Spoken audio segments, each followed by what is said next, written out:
Председатель правительства Якутии Владимир Солодов встретился с представителями среднего бизнеса.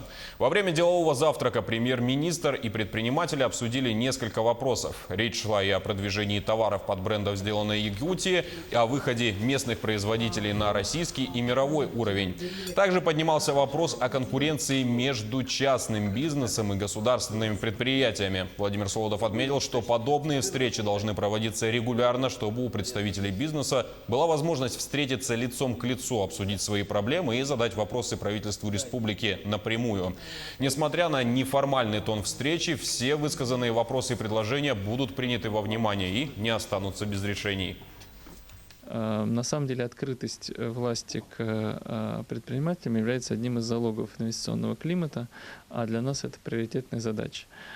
Сегодня мы обсудили целый ряд интересных вопросов, которые касались консолидации наших усилий по дальнейшему развитию инвестиционного климата, по созданию механизмов краудсорсинга. Интересное очень обсуждение было.